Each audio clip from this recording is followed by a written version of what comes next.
Welcome back to Starkey Farmstead. It has been off the chain today.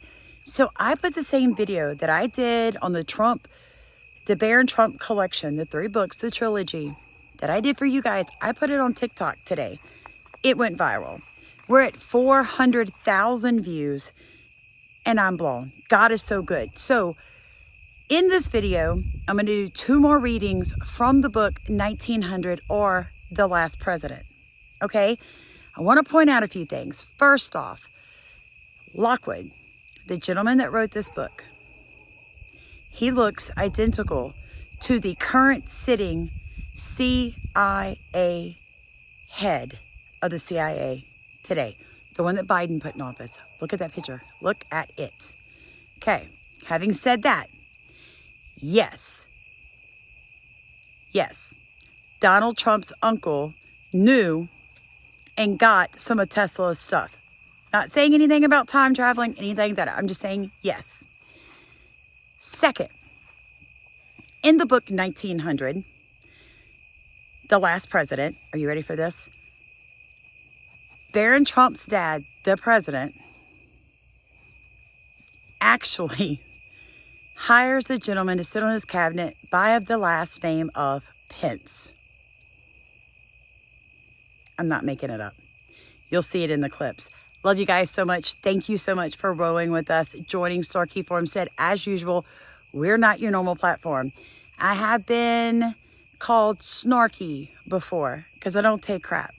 You guys have an accent. We pronounce things very different down here in Louisiana, and you wouldn't survive a day trying to read names around here if you tried to pronounce them correctly. If you don't like the way I say something, don't watch my videos. That's all I got to say about that, because I am authentic to myself. I am who God created me, and I am beautifully and fearfully made. So have an amazing day. Enjoy these clips.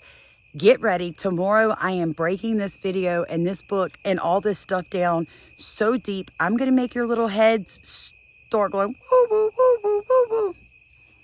I promise. Blown away by the Barron Trump collection. Let me tell you what other book you need to get. It's called Growing Under a Poisoned Sky. You heard me right. Growing Under a Poisoned Sky. And guys, I wrote it. However, the book will not be available for purchase, folks, until November of 2024. Look, you got to get this book. It even has an ISBN number. We are so excited. But in this book, we're going to tell you the truth about geoengineering, cloud seeding, and weather modification that they are using not just to poison your water and your soil, but your air and your body. And we're going to teach you in the book how to correct all of that. So welcome to Starkey Farmstead. Thanks for joining with us, guys. And be looking for part 2 to the Barron Trump collection. Talk to you guys later. Hello, everybody. Welcome back to Starkey Farmstead. You guys ready for a little more Barron Trump collection? Now remember, this is a trilogy. That means 3 books in one, folks. And I am reading from The Last President, or 1900. I'm going to start with the opening chapter. That was a terrible night for this great city of New York. The night of Tuesday, November 3rd, 1896. The city staggered under the blow like a huge ocean liner which plunges full speed with terrific crash into a mighty iceberg and recoils shattered and trembling like an aspen. The people were gathered, lighthearted and confident, at the evening meal when the news burst upon them. It was like a thunderbolt out of an azure sky. Adelgeld holds Illinois hard and fast in the Democratic line. This elects Bryan President of the United States. Strange to say, the people in the upper portion of the city made no movement to rush out of their houses and collect in the public squares, although the night was clear and beautiful. They sat as if paralyzed with a nameless dread, and when they conversed, it was with bated breath and throbbing heart.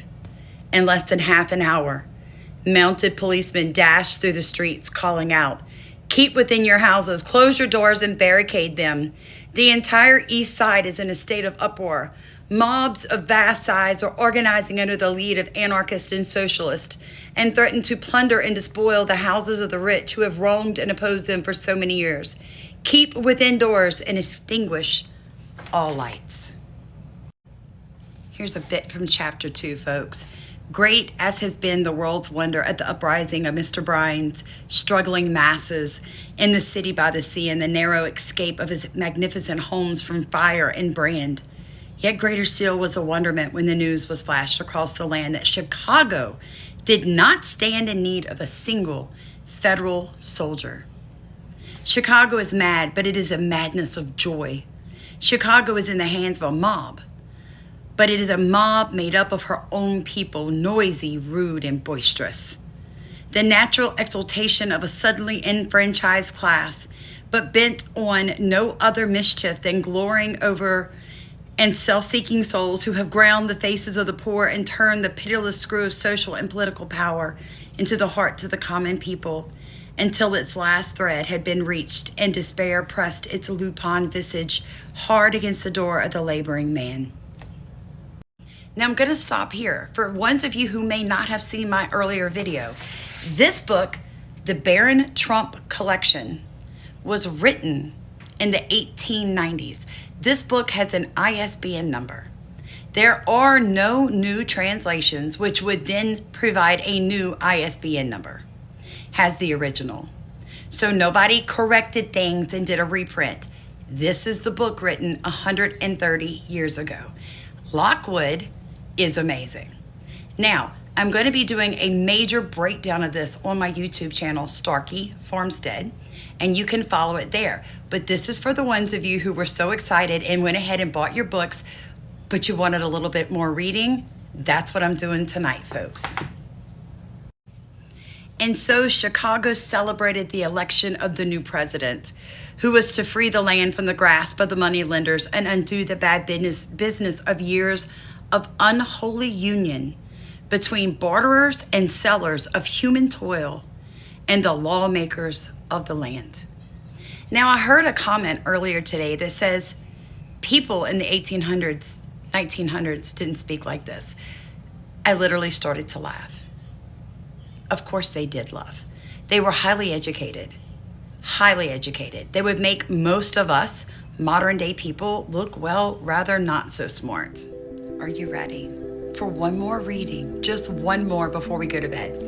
Let me introduce you to Lockwood's book, The Barron Trump Collection. This is a trilogy, means 3 books in one, folks. The book you're looking for is called 1900, The Last President. Yes, there is only one R in the spelling of this book because it's called a fictional story. Now, I'm going to read what I really consider to be my most favorite part of this book to you guys. Then I'm going to go to bed and I'm going to let you wait until you get yours in. Are you guys ready?